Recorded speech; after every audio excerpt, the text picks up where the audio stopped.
हाँ, अब देखो चैप्टर 6 न्यायपालिका जुडिशरी, इसके मैंने सुपर एमसीक्यूज बनाए आपके लिए डीपली, एक एक लाइन खोद खोद के, बहुत कुछ आपको नया मिलेगा इसमें।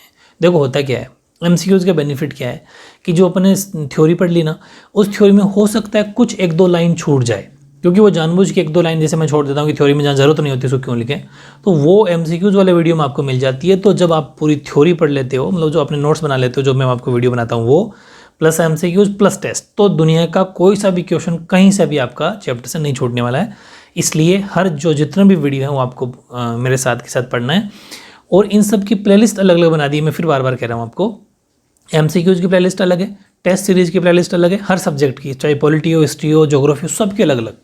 और जो अपनी नोट्स वाली प्लेलिस्ट होती है वो है ये, ठीक है। इस तरीके से ध्यान रखना, उनका भी इजीली आपको वहाँ मिल जाएगा। फर्स्ट क्वेश्चन है, कौन सा कथन असत्य है, विच स्टेटमेंट इज फॉल्स। 4 बातें मैंने लिखी है। न्यायपालिका देश के संविधान के प्रति जवाबदेह है। Judiciary is accountable to the constitution of the country. न्यायपालिका लोकतांत्रिक परंपरा के प्रति जवाबदेह है। Judiciary is accountable to the democratic traditions of the country. और न्यायपालिका जनता के प्रति जवाबदेह, यानी कि देश की जनता, हमारे देश की जनता के प्रति। तो judiciary is accountable to the people of the country. या फिर चौथा, इनमें से कोई नहीं, नन ऑफ दिस। तो देखो बहुत बढ़िया चीज़ है, एक क्वेश्चन है, 3 बातें, तीनों ही अलग अलग पूछी जा सकती है, मतलब ये एक क्वेश्चन नहीं है, 3 क्वेश्चन जितना है, ठीक है।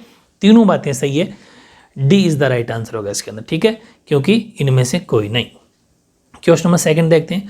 भारत के सर्वोच्च न्यायालय के मुख्य न्यायाधीश की नियुक्ति की जाती है। The chief justice of supreme court of India is appointed by, प्रधानमंत्री के द्वारा बाय द प्राइम मिनिस्टर, राष्ट्रपति जी के द्वारा बाय द प्रेसिडेंट, या फिर विधि मंत्री द्वारा बाय द लॉ मिनिस्टर, या फिर लोकसभा अध्यक्ष द्वारा बाय द लोकसभा स्पीकर, ठीक है। बहुत अच्छे से देखो, मैंने फर्स्ट वाला क्वेश्चन भी आपको नोट्स में लिखवा दिया था, तीनों बातें मैंने नोट्स में लिखवाई थी, और सेकंड क्वेश्चन भी आपको लिखवा रखा है, समझा रखा है इजीली। तो सबको पता होना चाहिए, बाय द प्रेसिडेंट यानी कि राष्ट्रपति द्वारा, B is the right answer second में। क्वेश्चन नंबर 3, संघ और राज्यों के बीच के तथा विभिन्न राज्यों का आपसी विवाद सर्वोच्च न्यायालय के निम्न में से किस क्षेत्राधिकार के अंतर्गत आते हैं। The disputes between the union and the states and between different states come under which one of the following jurisdictions of the supreme court, यानी कि जब इनके बीच में कोई विवाद हो जाता है राज्यों के बीच में, तो जो सुप्रीम कोर्ट फैसला करता है वो उसका कौन सा अधिकार है, वो अपीलीय क्षेत्राधिकार है, अपीलीय जुरिडिक्शन है, या मौलिक यानी ओरिजिनल है, या फिर सलाहकारी एडवाइजरी है, या फिर रिट संबंधी है, कौन सा है ये भी आपको पता होना चाहिए। और आई थिंक सबका आंसर ठीक हुआ होगा, B is the right answer, मौलिक अधिकार यानी उसका ओरिजिनल जुरिडिक्शन है। क्वेश्चन नंबर 3 में बी। क्वेश्चन नंबर 4, जनहित याचिका की शुरुआत भारत में कब हुई थी। When did public interest litigation start in India, 1979, 1984, या फिर एक ही बात है, मैं हिंदी इंग्लिश एक साथ लिखिए, इंग्लिश वाले फ्रॉम लिख लेना, हिंदी वाले से लिख लेना, एक बात है, फ्रॉम 1989 और या फिर फ्रॉम 1999, ठीक है। 4 ऑप्शन आपके सामने था, आई थिंक सबका आंसर ठीक हुआ होगा। चौथे का आंसर होगा ए, 1979, ठीक है। क्वेश्चन नंबर 5, राजस्थान के जिला न्यायालय के निर्णय के विरुद्ध अपील कहाँ की जाएगी। Where will the appeal against the decision of the district of Rajasthan.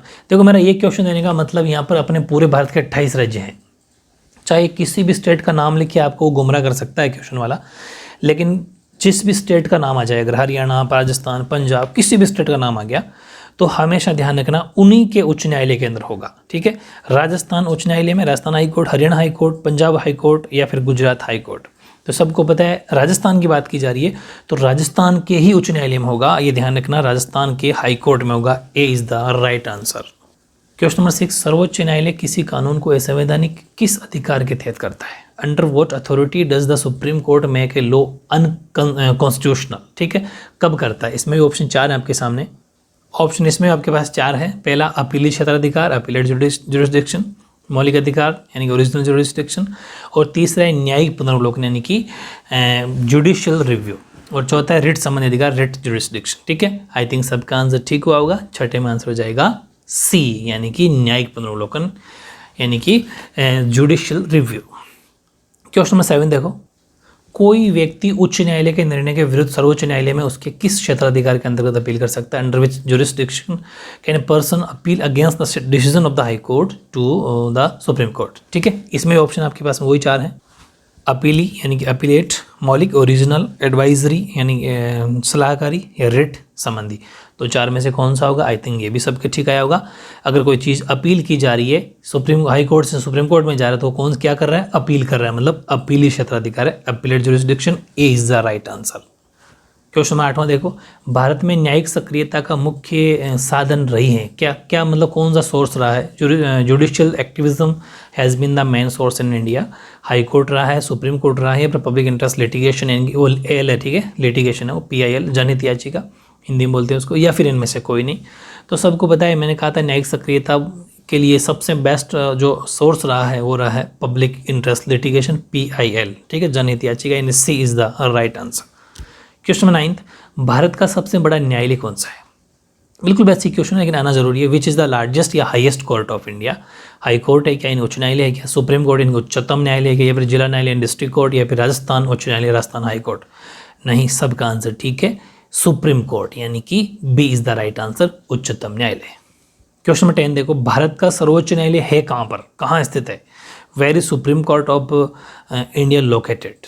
New Delhi, Jaipur, या फिर पुणे, या गुजरात? तो आंसर सबका ठीक हुआ होगा, नई दिल्ली, न्यू दिल्ली के अंदर है हमारा सर्वोच्च न्यायालय, उच्चतम न्यायालय, सुप्रीम कोर्ट, ठीक है। क्वेश्चन नंबर 11 देखें, तो भारत में सर्वोच्च न्यायालय के किस न्यायाधीश के विरुद्ध महाभियोग का असफल प्रयास किया गया? अगेंस्ट विच जज of the supreme court in India was there an unsuccessful attempt of impeachment? Option 4, NV Ramana, V Ramaswami, Raghunath Mishra, Ranjan Gogoi. सबका आंसर ठीक हुआ होगा 11वें के अंदर, V रामास्वामी, यानी कि B is the right answer.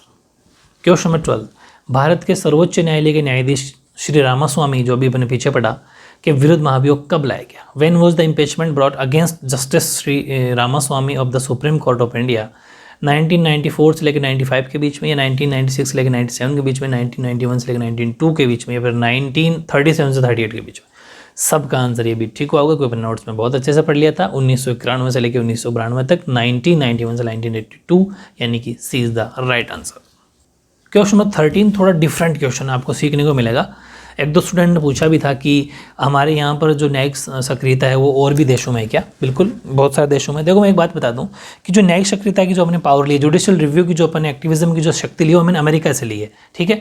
क्योंकि भारतीय संविधान में अपने पहले आपको पढ़ाया था कि जो इंडिया का कॉन्स्टिट्यूशन है उसने बहुत सारे कंट्रीज से हमने कुछ ना कुछ लिया है। तो अमेरिका के संविधान से, USA की जो कंट्री है वहाँ से अपने न्यायिक सक्रियता की शक्ति ली है, ठीक है। तो उसमें तो है ही है। तो इसने कोई 2 देशों के नाम पूछे थे, like India judicial activism is become popular in other countries as well, write the names of any 2 countries. यानी भारत की तरह अन्य देशों में भी न्यायिक सक्रियता लोकप्रिय हो रही है। किन्हीं 2 देशों के नाम पूछे, मैंने 3 का लिख दिया। अमेरिका लिख सकते हो, USA, अफ्रीका के भी बहुत सारे देश हैं, अफ्रीका महाद्वीप के, तो यानी कंट्रीज ऑफ अफ्रीका उस कॉन्टिनेंट में आ जाएंगे। और दक्षिण एशिया के भी बहुत सारे देश है, कंट्रीज ऑफ साउथ एशिया। नाम नहीं लिखना, बस अपनी बुक में इतना ही तो उतना ही लिखेंगे अपन, ठीक है। ये था आपका मतलब, ये तीनों ही है, इसमें कोई ऑप्शन नहीं है। ध्यान रखना 13 में ऑप्शन नहीं है, तीनों ही सही आंसर है, तीनों ही सही आंसर है। अपने नोट्स में ऐड नहीं किए थे इसलिए मैंने अलग से लिखवाया है, इसमें कोई टिक नहीं करना आपको, तीनों ही सही आंसर है, ठीक है। क्वेश्चन नंबर 14, संविधान के किस अनुच्छेद के तहत सर्वोच्च न्यायालय किसी कानून को गैर संवैधानिक घोषित कर उसे लागू होने से रोक सकता है? Under which article of the constitution of the supreme court can declare a law unconstitutional and stop it from being implemented मतलब इम्प्लीमेंट होने से पहले ही रोक देता है। ऐसा कौन सा आर्टिकल है? तो सबका आंसर ठीक हुआ होगा, आर्टिकल 15, आर्टिकल 17, आर्टिकल 13 और आर्टिकल 23। सबका आंसर ठीक है, आर्टिकल 13, अनुच्छेद 13, ठीक है। C is the right answer. Question number 15, Keshavananda Bharati मुकदमा, मैंने आपको नोट्स में लिखवाया था, बहुत अच्छे समझा भी दिया था। ये केशवानंद भारती केस जो हुआ था कौन से ईयर में होता? 1991 में, या 4 में, या 1971 में, या फिर 1973 में, ठीक है।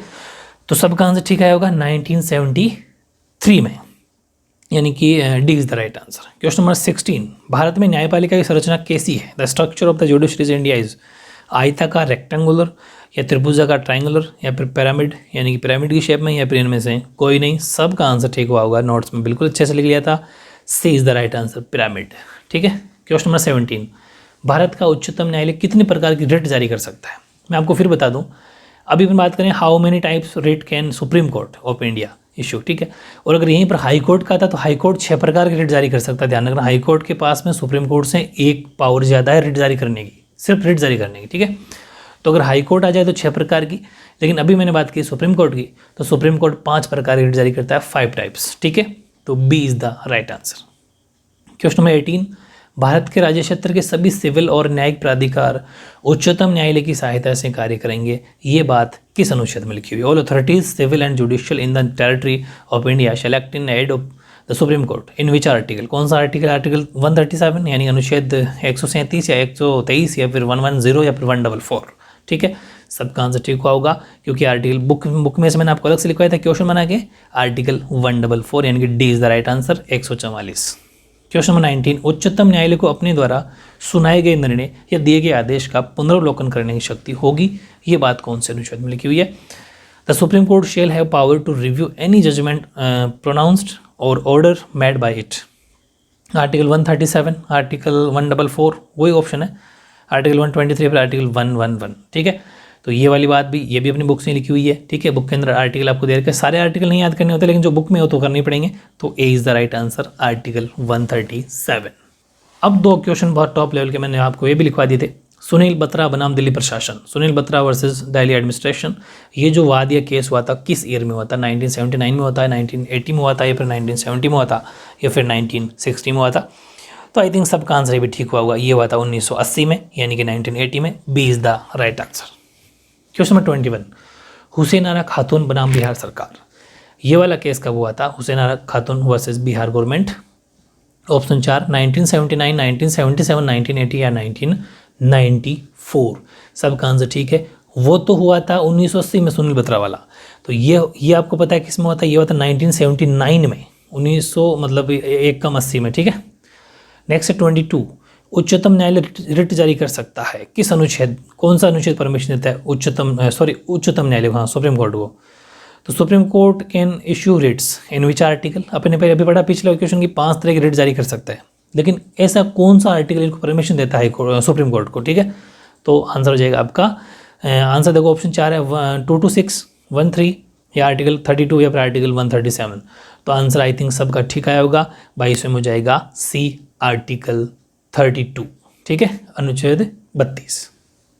क्वेश्चन नंबर 23 देखो, उच्चतम न्यायालय रिट जारी कर सकता है किस अनुच्छेद में, high court can issue writ in which article, वो बात थी उच्चतम की मतलब सुप्रीम की, ये है हाई कोर्ट की। Same question article 226, article 13, article 32 या फिर आर्टिकल 137। सबका आंसर ठीक हुआ होगा, 226 अनुच्छेद 226 यानी A is the right answer. Supreme court writ जारी करने की शक्ति तो है आपको पता चल गया 32 में और हाई कोर्ट को करने की 226 में, ठीक है। क्वेश्चन नंबर 24, संपत्ति के अधिकार को मौलिक अधिकारों की सूची से कब हटाया गया, when was the right to property removed from the list of fundamental rights, 1991, 1990, 1989, 1979। बिल्कुल सही आंसर है, D is the right answer, 1979 में हटाया गया था। हटा के उसको एक कानूनी अधिकार बना दिया गया, जो 330 आर्टिकल है ना 330 उसका पार्ट ए, उसके अंदर उसको एक कानूनी एक लीगल राइट बना दिया गया, ठीक है। भाग 12 अपना जो संविधान का है पार्ट 12। अब बात करते हैं क्वेश्चन नंबर 25 की, जो विषय पहले न्यायिक पुनर्वलोकन के दायरे में नहीं थे उन्हें भी अब इस दायरे में लिया गया। बहुत बढ़िया क्वेश्चन, नोट्स में नहीं लिखवाया है, ठीक है।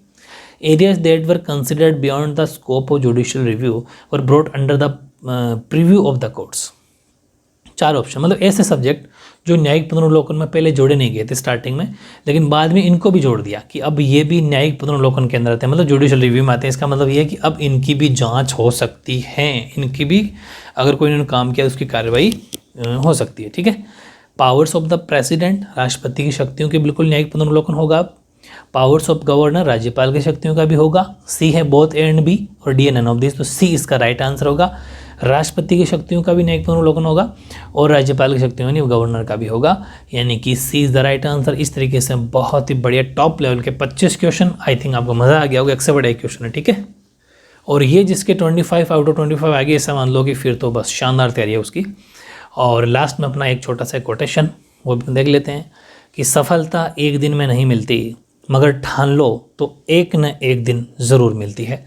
तो हार नहीं माननी चाहिए, हिम्मत रखनी चाहिए। एक बार सफलता नहीं मिली तो कोई बात नहीं, लेकिन नेक्स्ट टाइम ज़रूर मिलेगी अगर ठान लिया है तो, ठीक है। इससे भी आपको बहुत कुछ सीखना है कि सफलता एक दिन में नहीं मिलती, मगर ठान लो तो एक न एक दिन ज़रूर मिलती है, ठीक है। तो इस तरीके से ये बहुत ही प्यारा सा टेस्ट था अपना चैप्टर नंबर 6 का कंप्लीट, ठीक है। ओके।